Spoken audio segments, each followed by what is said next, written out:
A paz do Senhor, meus irmãos, é um prazer estar novamente através do canal do Pastor Edivaldo, juntamente com todos, para comentarmos mais uma lição da nossa Escola Bíblica Dominical.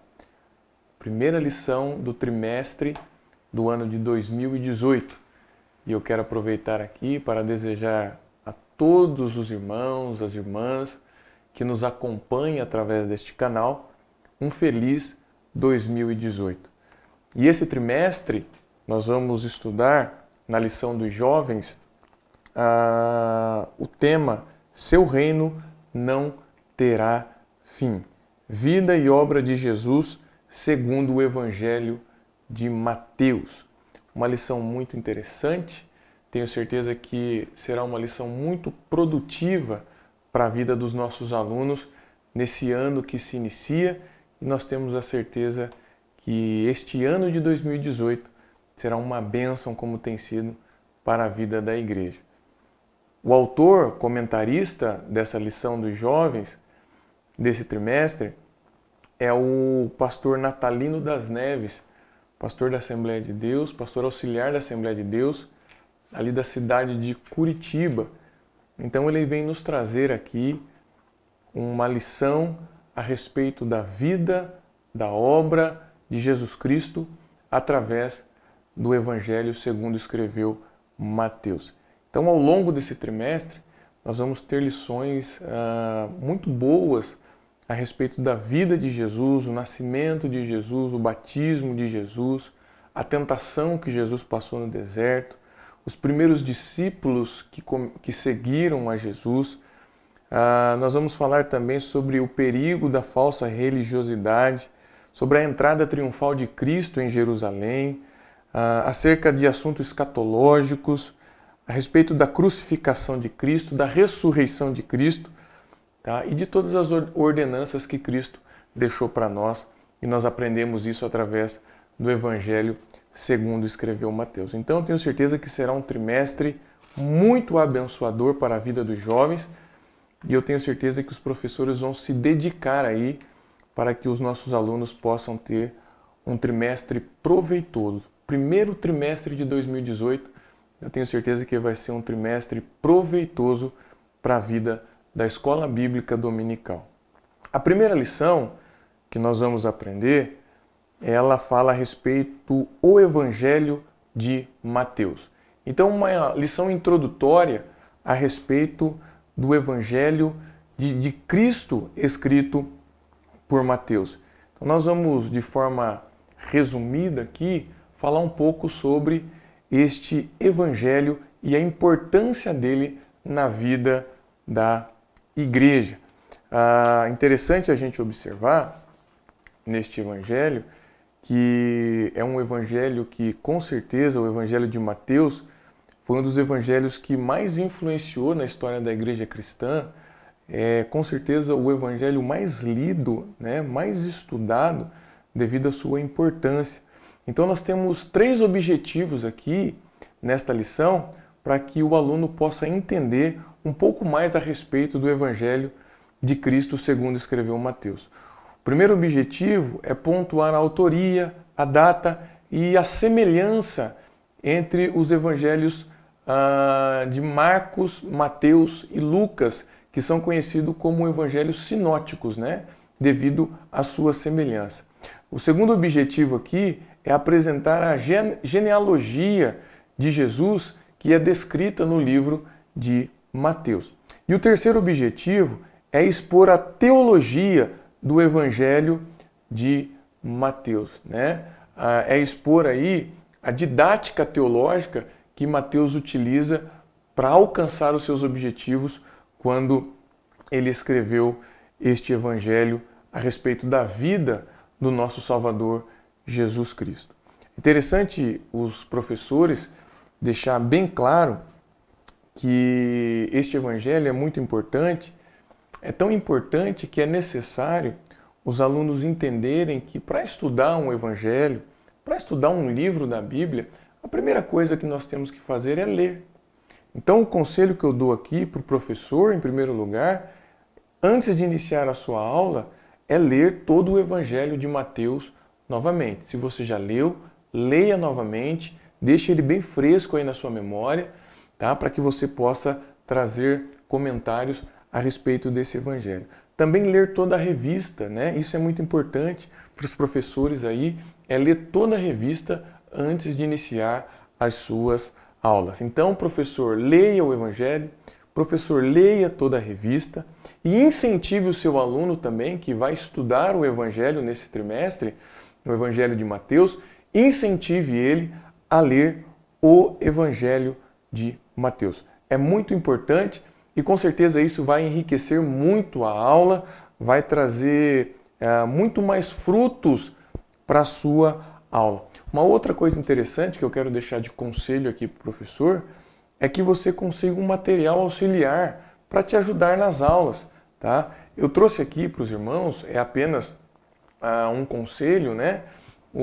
Até o comentarista fala a respeito desse livro, que é o comentário de Mateus e Marcos, publicado pela editora CPAD. Mateus e Marcos, um comentário bíblico à luz do Novo Testamento grego. Então eu quero deixar aqui um conselho para o professor, se você pode adquirir este comentário bíblico, ou se você tiver outro comentário bíblico, é muito importante para auxiliar nas suas aulas. Com certeza a sua aula vai ganhar bem mais corpo, bem mais conteúdo e com certeza vai trazer muito mais frutos aí para a vida dos seus alunos. Eu tenho certeza que se você ler todo o Evangelho, se você ler toda a revista, se você tiver um bom comentário bíblico, eu tenho certeza que você vai conseguir estimular o seu aluno a estudar nesse trimestre o Evangelho escrito por Mateus a respeito da pessoa de Jesus Cristo. Eu tenho certeza que a sua aula vai ser muito mais rica. Vamos para a lição. O texto do dia, na primeira lição dos jovens, está no livro de Mateus, no capítulo 1 e verso de número 1, que diz: livro da geração de Jesus Cristo, filho de Davi, filho de Abraão. A síntese diz o seguinte: o objetivo principal do Evangelho de Mateus é mostrar que Jesus é o Messias que foi anunciado pelos profetas no Antigo Testamento. Então, o Evangelho de Mateus, ele traz para nós, quando nós lemos, nós percebemos uma estrutura didática que Mateus utiliza, porque com certeza ele observava muitos ensinos de Jesus. Quando você lê no Evangelho, capítulo 5 e até o capítulo 7, você vai ver Mateus descrevendo de forma bem detalhada a respeito do Sermão da Montanha, né? Tão conhecido, mas é porque Mateus observava muitos ensinos de Jesus, com certeza ia anotando os seus ensinamentos. Então Mateus ele traz, na estrutura deste livro, ele traz muitas observações a respeito dos ensinos de Jesus. Então ele vai falar sobre o Sermão da Montanha, ele vai trazer parábolas a respeito do reino de Cristo, ele vai falar sobre as orientações que Cristo deu para a igreja. Mateus também vai fazer um discurso no capítulo 24 e 25 do seu livro, mas Mateus vai fazer um discurso escatológico muito importante e que traz muitos ensinos para nós hoje a respeito de escatologia. Então, com certeza, Mateus, o apóstolo Mateus, era alguém que observava muito os ensinos de Cristo e estava atento a esses ensinos, e a estrutura do seu livro é baseada com relação a tudo aquilo que Cristo veio trazer de ensinamento para as pessoas que o seguiam. Então é muito importante a leitura para que você observe isso, né? Que Mateus era uma pessoa que estava muito atento com relação aos estudos que Jesus trazia. Tem algumas observações importantes a respeito do livro de Mateus, algumas coisas específicas que nós encontramos no livro de Mateus. Uma delas é que o livro de Mateus, ele traz 10 parábolas que nenhum outro evangelho traz, né? Nós vamos falar um pouquinho a respeito dos evangelhos sinóticos, né? Que são evangelhos semelhantes na sua estrutura, na sua mensagem, tá? Que é o Evangelho de Mateus, de Marcos e de Lucas, mas o Evangelho de Mateus ele vem trazer 10 parábolas específicas que você não vai encontrar em nenhum outro evangelho. Nem o de Marcos, nem o de Lucas e muito menos o de João, que não faz parte dos evangelhos sinóticos. E as parábolas são a parábola do joio, a parábola do tesouro escondido, a parábola da rede, a parábola da pérola de grande valor, do credor incompassivo, dos trabalhadores na vinha, da parábola a respeito dos 2 filhos, a parábola das bodas e também a parábola das 10 virgens. Essas 10 parábolas você vai encontrar somente no Evangelho de Mateus. Outra coisa interessante é com relação aos milagres. 2 milagres que nós encontramos lá em Mateus capítulo 9, a partir do verso 27, que é a cura de 2 cegos, e também Mateus capítulo 17, a partir do verso 24, que é aquela passagem aonde os discípulos tiram a moeda na boca de um peixe, é exclusiva também do livro de Mateus. Esses 2 milagres você vai encontrar somente no livro de Mateus. A respeito da genealogia de Cristo, você vai encontrar no livro de Mateus que ele tem uma perspectiva, um ponto de vista a respeito da vida de José. Já o livro de Lucas, que é o outro livro que relata a genealogia de Cristo, a perspectiva, o ponto de vista é a respeito da vida de Maria, mãe de Jesus Cristo. E também algumas expressões que Mateus usa, como o reino dos céus, né? Ele utiliza muito no seu evangelho. Você vai ver a respeito de Cristo, como ele descreve a Cristo. Ele descreve a Cristo de várias vezes como filho do homem ou filho de Deus. Então essas expressões Mateus vai utilizar muito no seu evangelho. Então essas daí são algumas observações que nós encontramos de forma específica no evangelho segundo escreveu Mateus. No tópico 1 da nossa lição, que diz questões introdutórias, o primeiro tópico aí ele vem falar a respeito da autoria e data. Mateus capítulo 9 e verso de número 9, ele diz assim: E Jesus, passando adiante dali, viu assentado na alfândega um homem chamado Mateus e disse-lhe: Segue-me, e ele levantando-se o seguiu. Este Mateus, que era um cobrador de impostos, que nós lemos aqui no capítulo 9 e verso de número 9, era um homem judeu, era um homem que vivia na Galileia, era um homem que trabalhava como cobrador de impostos, um publicano. Então ele estava a serviço de Roma, tá? Ele cobrava impostos para a nação romana. Então ele era um homem, um publicano, ele não era bem visto pelos seus compatriotas, exatamente por essa função que ele exercia como um cobrador de impostos para os romanos. Mas é interessante que o autor do Evangelho, Mateus, que nós temos certeza da sua autoria, e nós vamos ver uma outra menção também no capítulo 10 e o verso de número 3, quando Jesus ele comissiona, os seus apóstolos. No verso 3 ele diz: filho de Bartolomeu, Tomé e Mateus o publicano. Novamente aqui uma menção a respeito da pessoa de Mateus, o autor deste evangelho. Mas é interessante a gente observar que este homem judeu, morador ali da Galileia, que tinha como função ser um cobrador de impostos para os romanos, depois que Jesus o convoca e ele segue a Jesus, os seus objetivos vão mudar, a sua maneira de pensar vai mudar. E nós vamos ver aqui um esforço de Mateus neste evangelho para mostrar que Jesus era o Messias, era e é o Messias que os judeus esperavam. Tá? Mateus ele se esforça aqui para fazer um comparativo com o Antigo Testamento, para mostrar que as profecias do Antigo Testamento se cumpriam na pessoa de Jesus.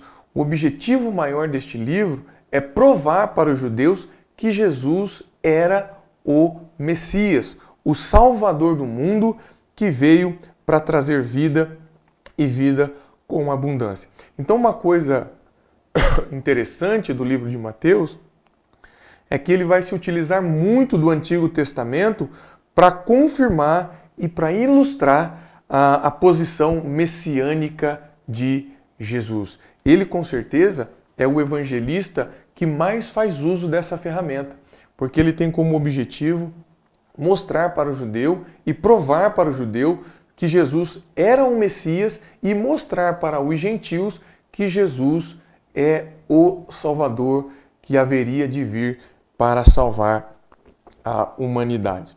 O ponto 2 aí, do primeiro tópico, fala a relação sinótica dos evangelhos de Mateus, Marcos e Lucas. Como eu já havia mencionado, esses três evangelhos, eles são conhecidos como evangelhos sinóticos devido à sua semelhança, né? A palavra sinótico quer dizer sinopsis, que é visão de conjunto, ou seja, são três livros que na sua estrutura eles vêm com o objetivo de mostrar a mesma verdade, tá? Então é por isso que esses três evangelhos, Mateus, Marcos e Lucas, são evangelhos semelhantes na sua estrutura e no seu objetivo com relação àquilo que eles querem mostrar. No caso aqui, mostrar a vida, a obra de Jesus como nosso Salvador. Então, há muitas semelhanças entre esses três evangelhos. Quando você compara eles, você vai ver muitas semelhanças, muitas parábolas iguais, muitas passagens iguais, objetivos são iguais, que é exatamente isso, a descrição da vida e obra de Jesus Cristo. Mas é interessante a gente observar alguns pontos aqui, como por exemplo, Mateus, apesar de ter semelhanças com o evangelho de Marcos e Lucas, ele vem traçar objetivos diferentes. Por exemplo, Mateus, quando ele escreve o seu evangelho, ele tem a intenção, o objetivo, em primeiro lugar, de alcançar os judeus. Tá? Por ele ser judeu, por ele entender e compreender que Jesus era o Messias, ele tenta provar isso aos seus conterrâneos. Então, quando nós lemos o Evangelho de Mateus, nós vamos observar isso, que ele procura, em primeiro lugar, atingir o coração dos judeus para provar que Jesus era um Messias aguardado. Quando você vai para o Evangelho escrito por Marcos, você já vai ver um objetivo diferente. Marcos, quando ele escreve, ele tenta alcançar o coração dos romanos, tá? Então, quando ele escreve o Evangelho, ele vai mostrar muito o poder de Cristo, o serviço de Cristo, porque eram coisas que mexiam com os romanos. Eram situações que os romanos gostavam, de poder, de trabalho, de obra. Então, Marcos, buscando alcançar o coração dos romanos, ele mostra este lado poderoso de Jesus, esse lado de serviço prestado por Jesus, porque Marcos ele tem a ambição ali de alcançar os romanos. Quando você vai para Lucas, você já observa um outro objetivo. Lucas tem o objetivo de alcançar os gregos, tá? E os gregos buscavam um homem perfeito.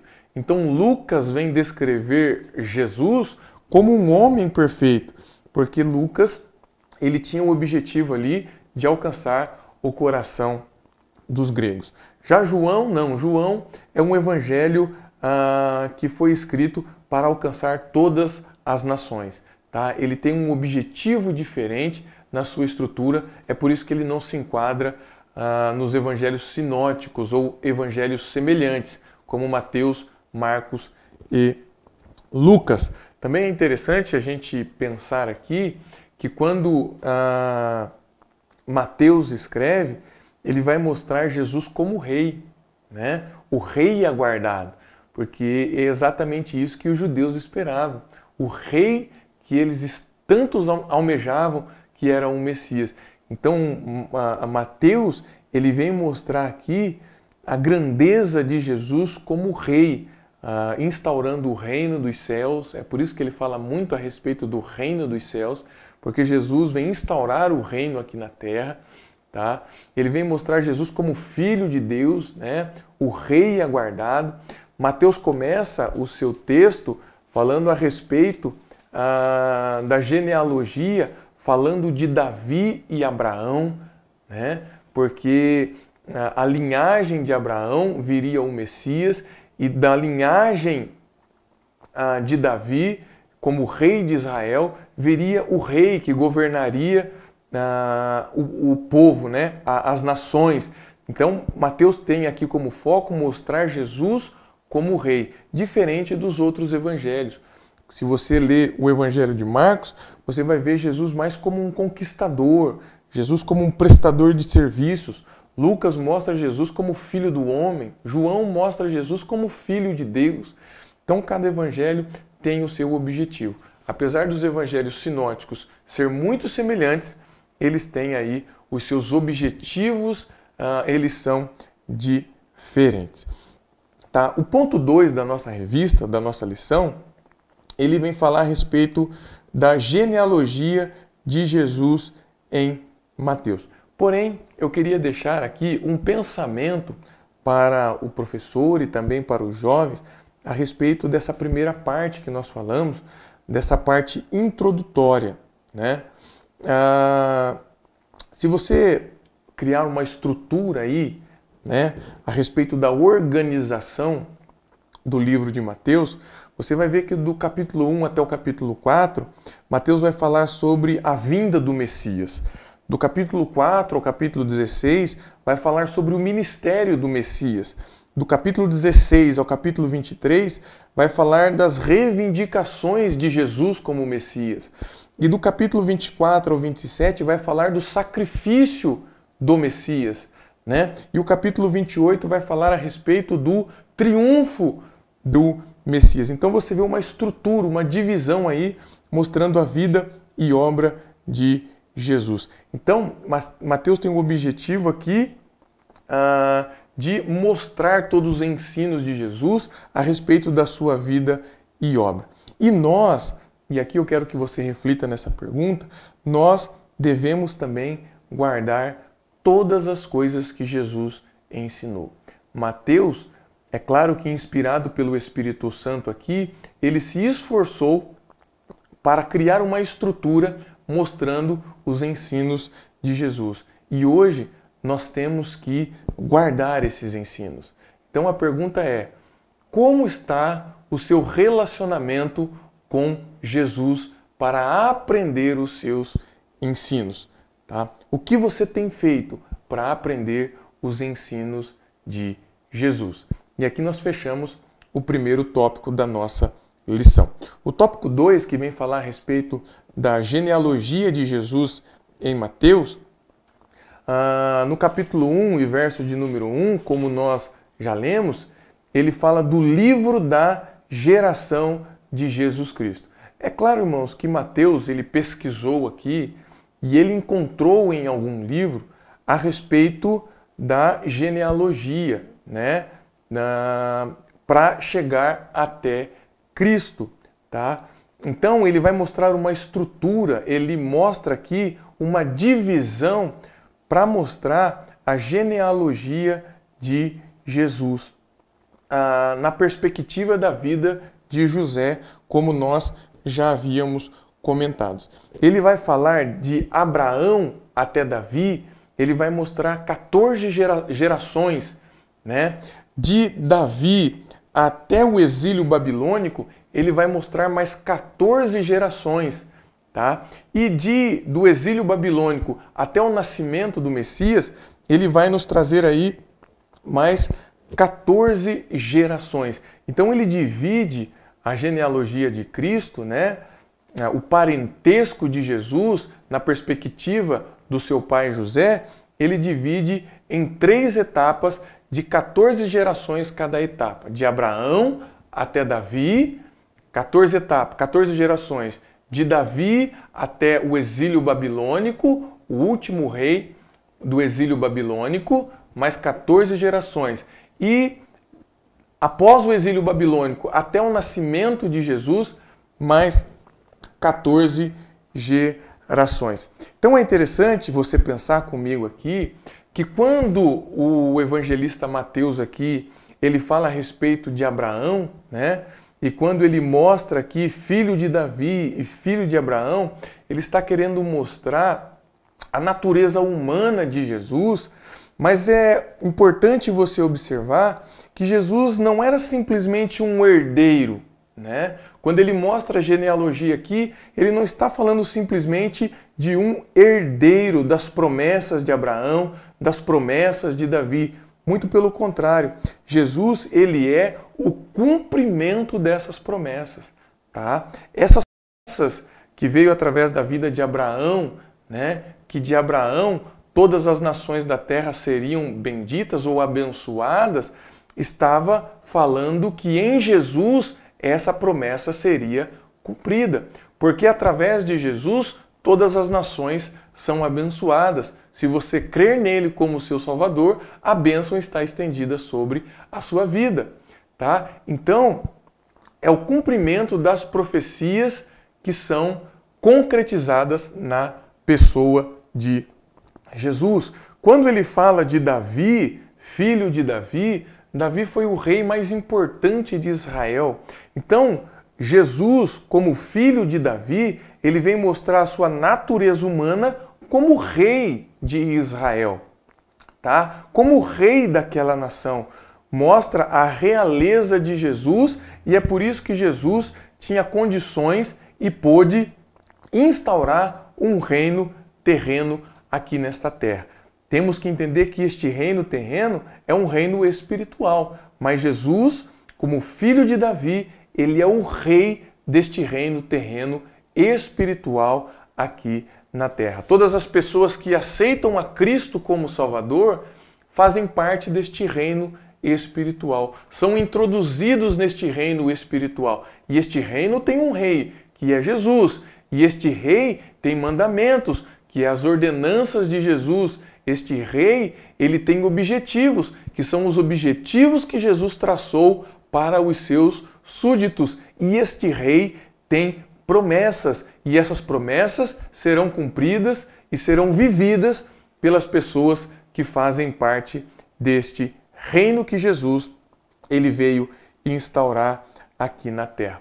Uma outra coisa interessante a respeito da genealogia de Jesus, que Mateus descreve no seu livro, é que Mateus faz algo incomum quando se tratava de genealogia.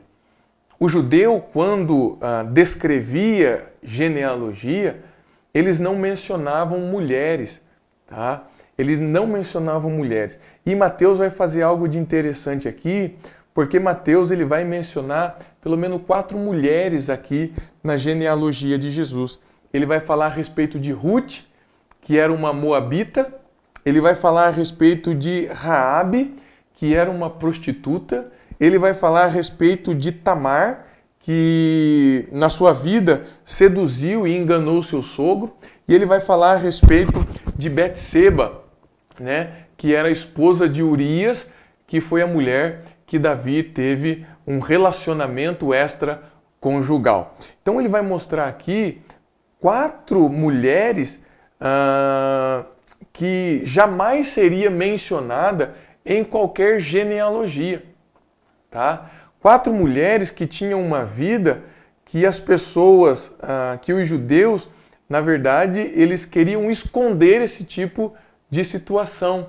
Não mencionavam mulheres e muito menos mulheres com uma vida, né, com um passado como o passado dessas mulheres. Ruth, por ser moabita, não pertencia ao povo de Israel. Raabe, por ser uma prostituta, que aos olhos do povo de Israel era uma coisa absurda, era um pecado mortal. E também a respeito de Tamar, que enganou e seduziu o seu sogro. E Betseba, que teve um caso extraconjugal com Davi. Mas Mateus ele vem mostrar na sua genealogia, né, essas 4 mulheres até chegar em Cristo, ele vem mostrar essas 4 mulheres exatamente com o objetivo de mostrar que o pensamento de Cristo ele é inclusivo. Tá? O pensamento de Cristo aqui é de abranger todas as pessoas, independente do seu passado, mas mostrando que Deus e Cristo é capaz de renovar a nossa vida para um futuro abençoador. Então, aos olhos da humanidade, eram pessoas que deveriam ser excluídas, mas aos olhos de Deus e de Cristo, eram pessoas que foram transformadas e agora eram incluídas para serem abençoadas. É como se nós pensássemos na nossa vida. Hoje, nós fazemos parte da genealogia de Jesus, porque hoje nós somos considerados filhos de Deus, né? E como filhos de Deus, nós fazemos parte da família de Cristo Jesus. Então, nós também fomos enxertados nessa família. Nós não merecíamos estar lá. Nós, pelo nosso pecado, não temos nada em nós que nos faz ser merecedor de ser considerado e ser chamados filhos de Deus. Mas através da misericórdia de Cristo, através do seu sacrifício na cruz, nós fomos inseridos nessa família e hoje nós somos chamados de filhos de Deus. Por quê? Porque Jesus ele tem um pensamento inclusivo. Jesus ele atrai as pessoas para perto dele. Então, este segundo tópico da nossa lição, ele vem falar a respeito da genealogia de Jesus, né? Numa perspectiva do seu pai José, mostra o cumprimento das profecias através de Abraão, através de Davi e de todas essas gerações que que Mateus divide aí em 3 etapas, como nós falamos. E mostra aí o pensamento inclusivo de Jesus, quando Mateus é inspirado pelo Espírito Santo a incluir essas mulheres que foram transformadas por Deus e tiveram um lugar de destaque na história e foram instrumentos utilizados por Deus para abençoar a nação de Israel e, consequentemente, nos abençoar, porque eles fazem parte da genealogia de Cristo Jesus. E eu quero deixar um pensamento aqui também, no tópico de número 2, é que Mateus demonstrou que a missão de Jesus era inclusiva. E nós, e você jovem, tem que entender que nós devemos fazer o mesmo papel de Jesus, ter o mesmo pensamento de Jesus. Nós, como crentes, nós não excluímos pessoas. Nós não determinamos quem deve entrar e quem deve sair do reino. Pelo contrário, o reino de Cristo está aberto para todos. Não importa cor, não importa sexo, não importa condição social, não importa condição cultural, não importa nada desse tipo de pensamento. O importante para nós é entender que Jesus é um Cristo inclusivo e nós devemos entender isso também, que nós devemos incluir e levar o Evangelho a todas as pessoas. O tópico 3 da nossa lição, que é o último tópico, ele fala a respeito da teologia que nós vamos encontrar em Mateus. Então, o estudo teológico em Mateus, é claro que ele é muito abrangente, mas Mateus vai usar algumas expressões aqui para a gente observar e pensar, como, por exemplo, Filho de Deus, né? Mateus, ele tem como um princípio aqui muito forte mostrar que Cristo era e é o Filho de Deus. Então ele utiliza muito essa expressão Filho de Deus. E ele vem mostrar que Jesus é o Filho de Deus e ele utiliza muito do Antigo Testamento. Há dezenas de citações, não centenas, dezenas de citações no livro de Mateus de passagens do Antigo Testamento. Porque Mateus tem o objetivo exatamente de provar que o Rei Jesus era o Filho de Deus. Ele vem usar muito a expressão Filho de Davi, com o mesmo objetivo, mostrar que Jesus é o Rei aguardado, é o Rei que daria continuidade ao reinado tão abençoador né? Um reinado eterno, um concerto eterno. Então, nós vamos ver muito a expressão filho de Davi para mostrar a divindade de Jesus e o cumprimento das profecias do Antigo Testamento. Mateus vem falar muito também a respeito do reino dos céus, né? E é interessante você observar reino dos céus, não é um reino terreno.